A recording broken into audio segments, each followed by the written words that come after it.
पाए पीआईसी नगर पालिका परिषद का पुनर्गठन। एक बार फिर नगर पालिका परिषद झमेले में फंसती नजर आ रही है, जहां 23.5 माह पहले पूर्ण बहुमत की बीजेपी नगर पालिका परिषद का गठन हुआ था, जिसका विवाद अब खुलकर सामने आ चुका है, जहां अध्यक्ष पद पर आसीन महिला को अपने पद को बचाने के लिए फिर से पीआईसी को भंग करते हुए पुनर्गठन किया। आपको बता दें कि पीआईसी अपने 2 साल का कार्यकाल भी पूर्ण नहीं कर पाई, जो अब विवादों से घिर गया, जिसके चलते नगर के विकास कार्यों को लेकर हाल ही में एक बीजेपी पार्षद ने लोक निर्माण के सभापति पद से इस्तीफा देकर अपनी ही बीजेपी परिषद पर कई आरोप भी लगाए थे। अब मामला 2 दादाओं के बीच का बताया जा रहा है, जिसमें अपने पक्ष का अध्यक्ष बैठाने की होड़ लगी है, जिसमें नगर पालिका अध्यक्ष के कमरे के बाहर उनके नाम की तख्ती भी नहीं लगी हुई है। इस बारे में उनसे जानना चाहा तो उन्होंने अपना फोन भी नहीं उठाया। हालांकि जानकारों की माने तो अध्यक्ष महोदया को महिला होने के नाते अभय दान तो मिल गया है, लेकिन उनके खिलाफ के पार्षद आगामी बैठक में अपने वार्डों की समस्या पर अपना मुंह खोलेंगे, क्योंकि जिन रिक्त पदों की पूर्ति की गई है वह बीजेपी से बगावत कर निर्दलीय चुनाव जीतने के बाद अब नए सभापति पद पर आसीन होंगे। कार्यकारिणी में 7 में से 4 सभापति बदले गए हैं, वहीं 3 पुराने सभापतियों को फिर से जिम्मेदारी सौंपी गई है।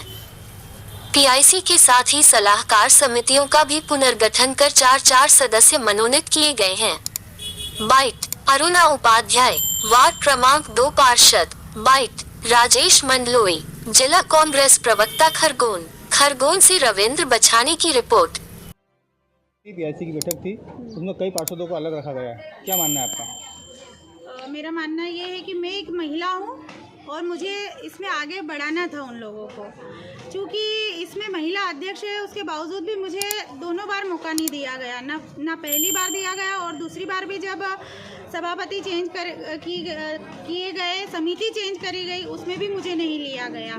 चाहे तो मेरे साथ जातिवाद हो रहा है, मैं एक एसी की महिला हूँ, इसी वजह से शायद वो लोग मेरे साथ इस तरह से व्यवहार कर रहे हैं। दूसरी बात हो सकता है कि मेरी पार्टी की वजह से भी मुझे नहीं लिया जा रहा हो, तो मेरे साथ इसी चीज़ में भेदभाव नहीं किया जा रहा है, मेरे साथ वार्ड में भी भेदभाव किया जा रहा है। कार्य भी मेरे यहाँ उस तरीके से नहीं हो रहे हैं जिस तरीके से विकास होना चाहिए। जोनल की फाइलें करीब 1 साल से लगी हुई है। जिस गली में मैं आज खड़ी हूँ उस गली में एक का हाथ भी टूट गया है, उसके बावजूद भी यहाँ पर एक पेश तक नहीं किया गया है। बच्चे आए दिन गिरते हैं, पढ़ते हैं और नालियाँ हर वक्त भरी रहती है। नालियों के लिए मैंने रिपेयरिंग के लिए पिछले 1 साल से आवेदन पे आवेदन भी दिए जा रही हूँ, फाइल भी लगा रखी है, लेकिन कोई सुनवाई नहीं होती है। यहाँ तक कि इंजीनियर भी मेरी सुनने को नहीं तैयार है। अध्यक्ष महोदया कभी फ़ोन उठाते हैं, कभी नहीं उठाते हैं। तो चूँकि मेरा तो यही विषय है कि इसमें अगर मुझे नहीं लिया गया है तो सीधी सी बात है कि वो एक महिला को आगे बढ़ाना नहीं चाहते हैं, खासकर एसी की महिला को। क्या नाम लिखती हैं आप? अरुणा उपाध्याय, वार्ड पार्षद, वार्ड क्रमांक 2 खरगोन। देखिए, शहर की जनता ने बहुत अपेक्षाओं के साथ ट्रिपल इंजन की सरकार बनाई थी नगर पालिका में।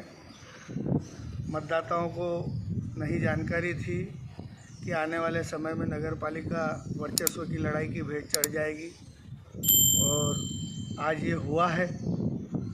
अब अगले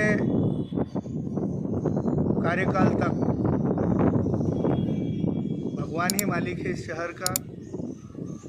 जो विकास होना थे वो अवरुद्ध पड़े हैं पिछले 2 वर्ष से, और आगे पीआईसी और नगर पालिका अध्यक्ष महोदया क्या डिसीजन लेती है ये अभी भविष्य के गर्त में है। यहाँ दादा और दादा की आपसी झगड़ों ने शहर को गर्त में धकेल दिया है। क्या नाम लिखती हैं आप? राजेश मंडलोई, जिला कांग्रेस प्रवक्ता खरगोन।